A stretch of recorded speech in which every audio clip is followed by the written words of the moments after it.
In today's video, I'm going to teach you how to resize image in Notion. If you've ever dropped an image into a Notion page and wished it were just a bit bigger or smaller, you are in the right place.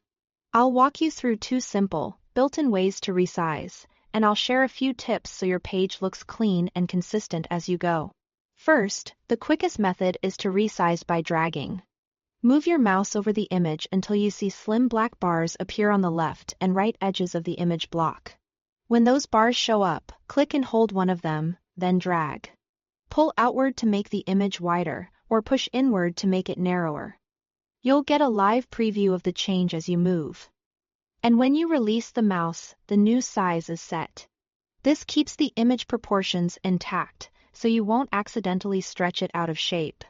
If your image sits inside a column, the resizing will respect the width of that column, which helps maintain a tidy layout. If the bars don't appear right away, hover for a moment or move slightly along the image edge until they do.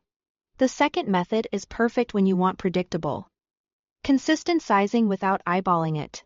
Hover over the image and click the three-dot menu at the top right of the image block.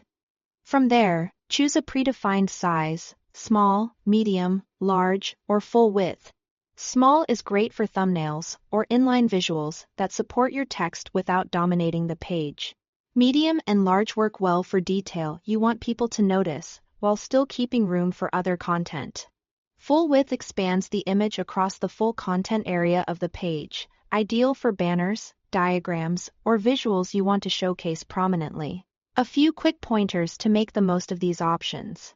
If your page uses multiple columns, remember that resizing by dragging adjusts the image within its current column. For a consistent look across a document, consider using the predefined sizes so multiple images match each other. And if you are switching between desktop and mobile, Notion will adapt the display to the screen. But your chosen size settings remain, so the layout still feels intentional when you are back on a larger screen. That's all there is to it.